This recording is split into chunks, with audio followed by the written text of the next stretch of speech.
Hello students. उसके continuation में ये टॉपिक है methods and channels of communication. ये भी बहुत सिंपल टॉपिक है। इसमें कुछ चार्ट्स यूज़ करते हैं हम समझने के लिए।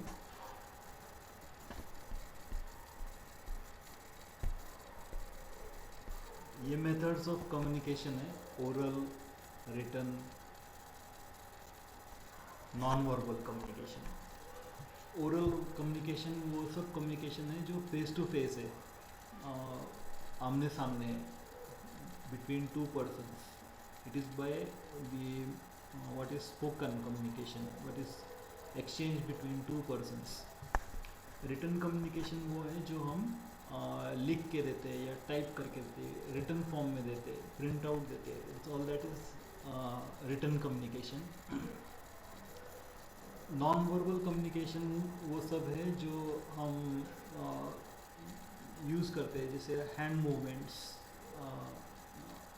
our facial expression, our body language, all this is non-verbal communication. बहुत कुछ हम hand movements से भी समझाने की कोशिश करते हैं, तो वो सब चीज़ को gestures बोलते हैं, GESTURES, gestures. All that is non-verbal communication. So these are the methods of communication, and these are the channels of communication which we use. By letter, email, telephone call, or we sometimes use pictures, visual media. So all these are channels of communication. फिर ये एक detailed chart है जिसमें सारा ही अच्छी तरीके से explain किया गया है। These are the title of the chart is classification of communication. इसको types of communication भी बोलते हैं। तो इसमें 3 टाइप है, according to organization structure, according to direction of flow, according to expression. According to organisation structure को दो part में क्लासीफाई किया गया है, 2 टाइप में है। एक फॉर्मल कम्युनिकेशन है, एक इनफॉर्मल कम्युनिकेशन है। तो ये सब हम समझेंगे अभी।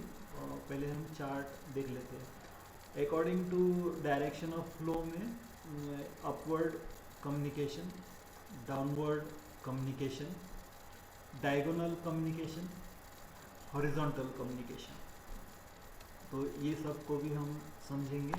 कुछ के और चार्ट्स है आगे के स्लाइड्स में, वहाँ पे हम देखेंगे चार्ट के थ्रू समझने के लिए। कॉन्सेप्ट बहुत सिंपल है। अकॉर्डिंग टू एक्सप्रेशन में 2 टाइप है, oral communication, written communication,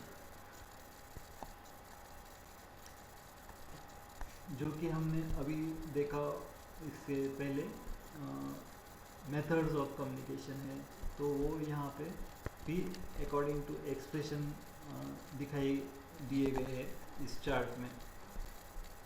formal communication जो है फर्स्ट टाइप है, organisation structure, according to organisation structure. तो वो सब कम्युनिकेशन जो कि फॉर्मली होता है, ड्यूरिंग द वर्किंग आवर्स होता है।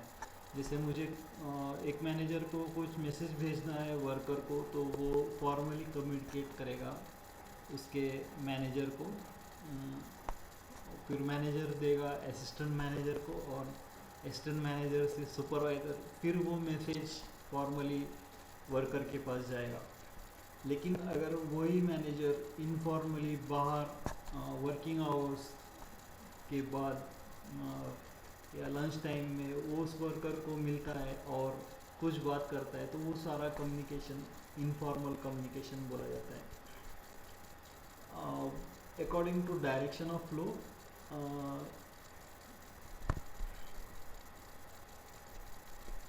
It can be upward communication. जैसे वर्कर को अगर मैसेज भेजना है ऊपर मैनेजर को, तो वो अपने सुपरवाइज़र को देगा, सुपरवाइज़र असिस्टेंट मैनेजर को देगा, फिर वो मैसेज इंफॉर्मेशन असिस्टेंट मैनेजर ऊपर मैनेजर को देगा।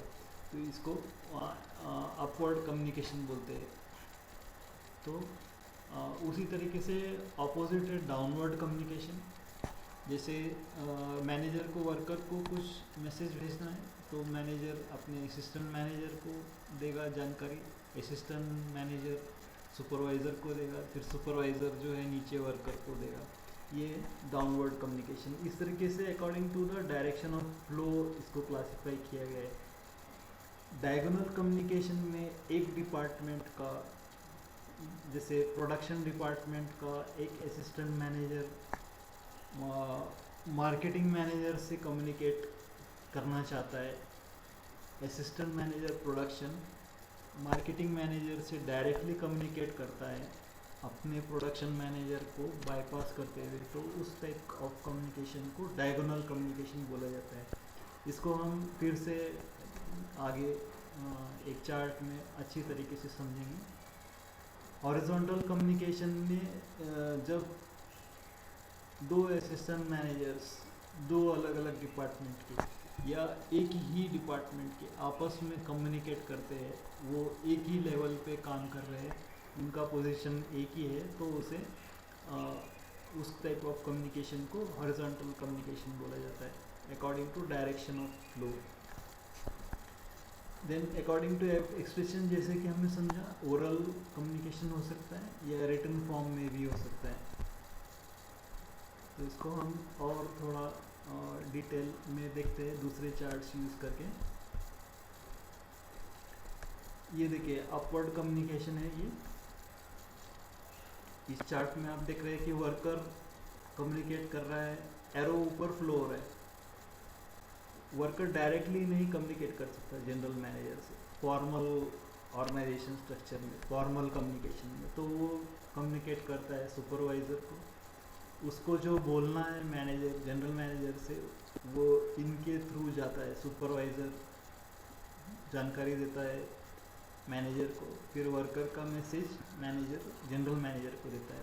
तो दिस इज अपवर्ड कम्युनिकेशन।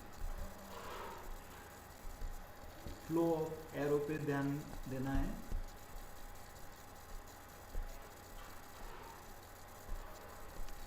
वैसे ही डाउनवर्ड कम्युनिकेशन जो है ऑपोजिट है।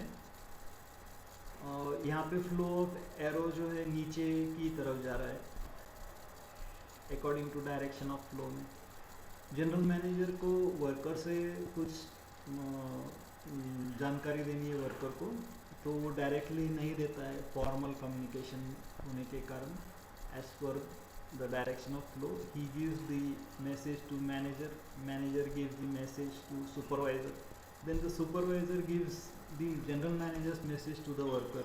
So this is termed as downward communication. Concept is very simple.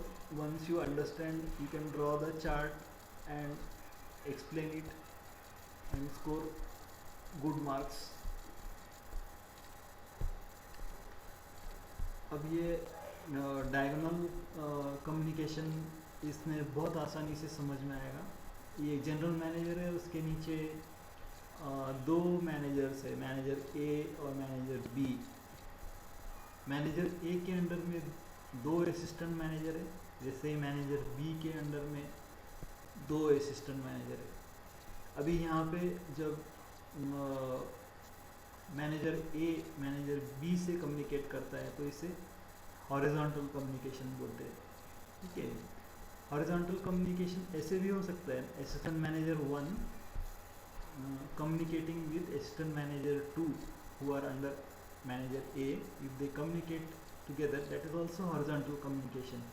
Or assistant manager 2 who is under manager A is communicating with assistant manager 3 who is under manager B. That is also horizontal communication. Diagonal communication में क्या होता है कि assistant manager under manager A, he communicates directly with manager B. This is diagonal communication. वैसे formally उसने जो है manager B को communication भेजने के लिए formally उसने मैसेज देना चाहिए manager A को, और वो मैसेज फ्लो होना चाहिए जनरल मैनेजर को, और जनरल मैनेजर से वो मैसेज मैनेजर बी को जाना चाहिए, लेकिन यहाँ पे diagonally he has communicated directly to the manager B bypassing manager A and the general manager. So this is termed as diagonal communication. Concept is very simple: horizontal communication and diagonal communication. फिर इसमें और कुछ और भी छोटे कुछ concepts हैं. That communication can be, ways of communication can be one way, two way. One way communication में sender sends the message, there is no response from the receiver. Simple. Two way communication में there is a response from the receiver, that is he gives some feedback to the sender. So it's a two way process. Communication is a two way process. फिर ये कुछ और भी charts हैं classification of communication समझने के लिए, methods and channels of communication समझने के लिए. यहाँ पे क्लासिफिकेशन और एक तरीके से किया गया है: intrapersonal communication, interpersonal communication, group communication, organisational communication और मास कम्युनिकेशन. तो ये एक और तरीका है टाइप्स ऑफ कम्युनिकेशन समझने का. पहले वाला चार्ट भी सही है, ये वाला चार्ट भी सही है, इसमें कोई कंफ्यूजन नहीं. सिर्फ टाइप्स ऑफ कम्युनिकेशन को हम और डिटेल में समझ रहे हैं.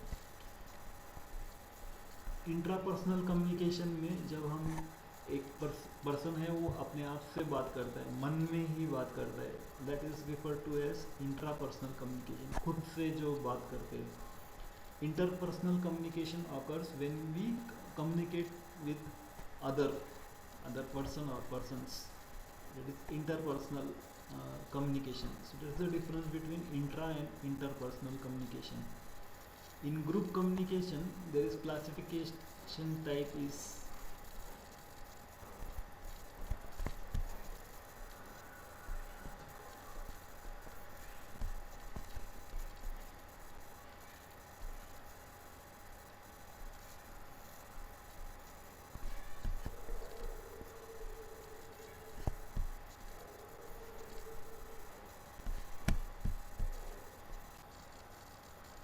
in group communication, classification can be large group communication, small group communication. Large group में 10 या 10 से ज़्यादा 50-100 लोग हो तो वो लार्ज ग्रुप कम्युनिकेशन है. So one person is communicating with large number of audience. Small group communication में अगर 5 या 10 लोग हो तो it is referred to as small group communication. Then organisational communication को इस तरीके से भी क्लासिफाई कर सकते हैं: formal communication and informal communication. ये हमने समझ लिया पहले के भी चार्ट्स में.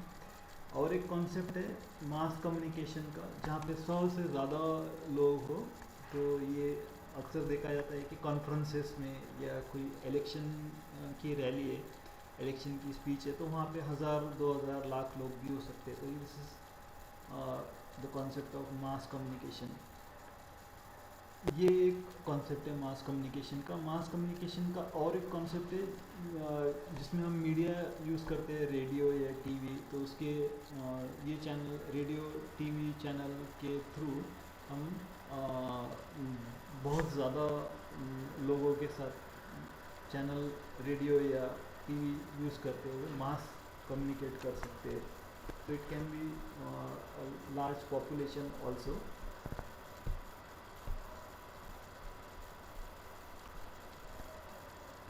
फिर organisational communication, formal and informal समझने के लिए ये एक चार्ट है.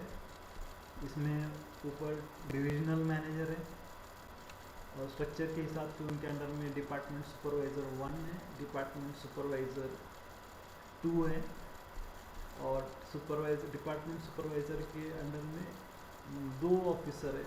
वैसे ही डिपार्टमेंट सुपरवाइज़र 2 के अंडर में 2 ऑफिसर है, नंबर 3 और 4. अभी फॉर्मल कम्युनिकेशन अगर आपको करना है डिविजनल मैनेजर को ऑफिसर 1 के साथ, तो वो इस तरह जाएगा. वो और उनका मैसेज डिपार्टमेंट सुपरवाइज़र को जाएगा, फिर डिपार्टमेंट सुपरवाइज़र से ऑफिसर 1 के पास जाएगा। लेकिन अगर वो वर्किंग आवर्स के बाहर या लंच में मिलते हैं डिविजनल मैनेजर और ऑफिसर 1 और डायरेक्टली कम्युनिकेट करते हैं इनफॉर्मल, उसको इनफॉर्मल कम्युनिकेशन बोलते हैं। ओके, जैसे डिपार्टमेंट सुपरवाइज़र 1 को ऑफिसर 3 से फॉर्मली अगर कम्युनिकेट करना है तो उन्होंने मैसेज डिपार्टमेंट डिविजनल मैनेजर के थ्रू डिपार्टमेंट सुपरवाइज़र 2 को भेजना चाहिए और फॉर्मली वो ऑफिसर 3 के पास जाना चाहिए। लेकिन इनफॉर्मली वो अगर कम्युनिकेट करते हैं तो ये डिपार्टमेंट सुपरवाइज़र और ऑफिसर 3 के बीच में जो है इनफॉर्मल कम्युनिकेशन बोला जाता है।